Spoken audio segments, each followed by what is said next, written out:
Yes, I can totally see them manipulating things to suit their own agenda. And this goes back to the idea that Harry and Meghan, I think Buckingham Palace gave them way too much leeway. Your child is in the line of succession. Yes, there are certain things about the birth you can control. But again, to live under the umbrella of this institution, you have to abide by certain things.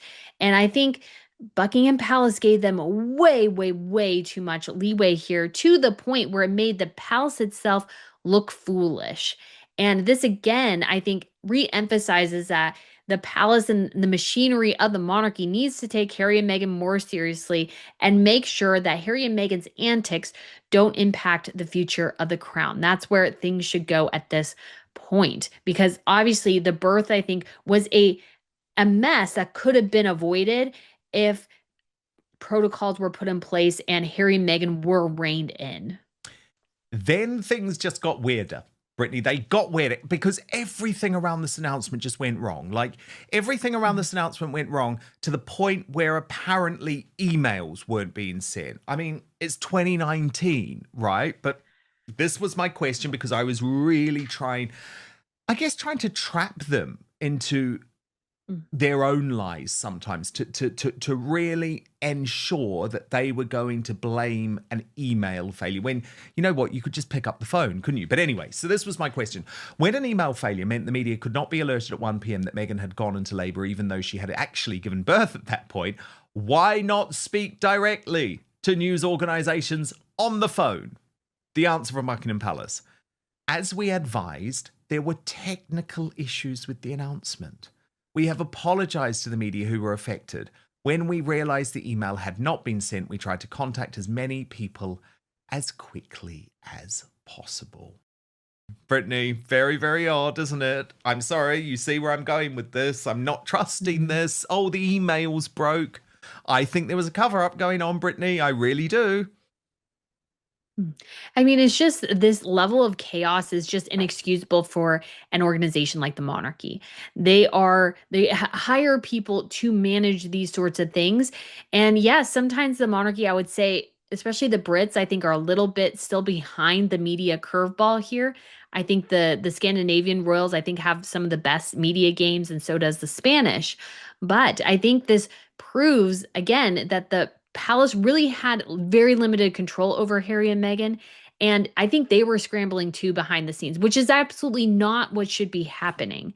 And if Harry and Meghan wanted to run things their way, well, that's fine. But your kids aren't in the line of succession. They aren't part of the monarchy. Like, we can do things another way. But at this point, the kid, them, everything is being paid for in many ways by the taxpayers, and the Yes. taxpayers deserve a level of Yes, but transparency that's my here. point. We've never had the truth because it just gets weirder, Brittany. It just gets weirder because my next question to Buckingham Palace was this. Why in the period between the in labour announcement being broken by Sky News and the Instagram post announcing the birth did Buckingham Palace press officers officially deny any birth?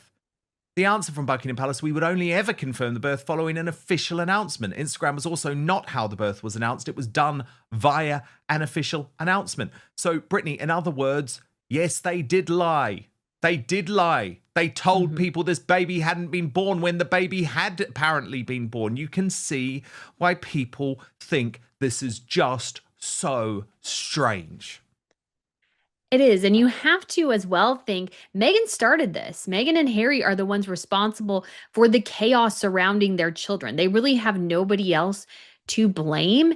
And I could also see this too, that some of this chaos is happening because I would imagine Harry and Meghan aren't even telling the palace the full truth. And so I could totally see a situation as well where communication is not happening deliberately because Meghan and Harry aren't communicating with people in the way they should be. And again, this goes back to the idea of Harry and Meghan, as members of the monarchy, as working royals, must abide within certain protocols regarding birth.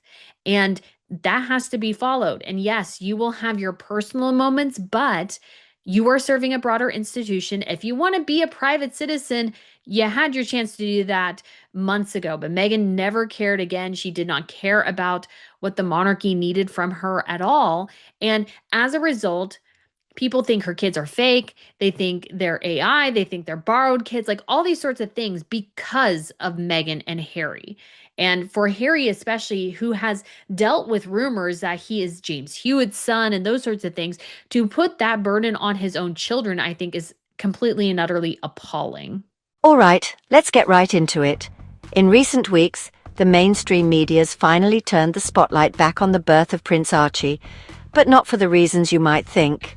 There's renewed interest not just in Meghan Markle's pregnancies, but the avalanche of half-truths and outright lies that came with them. I've been at this since day one. When Meghan gave birth to Archie in May 2019, I was executive editor at The Sun, and I was the first to call out the contradictions. While most reporters were tiptoeing around the palace, I published a piece titled "Call the Mishap Meghan Markle," and Prince Harry forced to deny claims they stage-managed Archie's birth. I asked Buckingham Palace 8 direct questions and they went on the record, which, trust me, almost never happens. Why? Because they knew something didn't add up. Let's remember what royal tradition looked like before all this: a formal announcement, a hospital photo, statements from the family. Instead, Meghan and Harry gave us secrecy, delays, and a Windsor Castle photo op 2 days after Archie was born. At the time, everyone chalked it up to privacy, but let's be honest, the real issue was deception. Now, why has the mainstream media been so spineless about this? I'll tell you, they're terrified of being lumped in with the wildest conspiracy theories, moon bump rumors, surrogacy talk, all of it. For the record, I don't buy the surrogacy angle. Pulling that off in the UK would be nearly impossible, but the evidence for manipulation is undeniable. Padded bumps, delayed announcements, stage-managed coverage. That's not speculation, that's what happened. Then the questions went on, Brittany. Was the 12:40 p.m., 7:40 a.m. in New York embargo on little Archie's first appearance put in place to maximise coverage on the US morning TV shows? This is, do you remember when Harry and Meghan appeared with the baby? There they are at Windsor Castle. And the answer was no. The photo call at 1200 with an embargo of 1240 was timed to fit around the timing of the Sussex's visit to Windsor Castle to introduce their son to his great-grandparents. And then I asked, given Prince Harry spoke publicly about the birth in such lovely details, why not inform the media of where it took place in order to stop speculation and unnecessary false reporting? Answer from Buckingham Palace: we have always said the birth would be in private in accordance with the express wishes of the parents, and made it clear on the day we would not be releasing this information. In this context, it is very unfair to blame individuals for stories which the press choose to run. Now, I went on to say, many people will rightly not be worried about the minutiae of this debacle. They're interested in the historic pictures and cute words from Harry and Meg. But for the media, this is a question of trust and respect. So the next time we hear the Sussex couple belly aching about privacy, please remember this is a couple who appear to pick and choose which parts of life are private and will work with the media when it benefits them to do so. But Brittany, my point is, this was a scandal at the time. It remains a scandal today.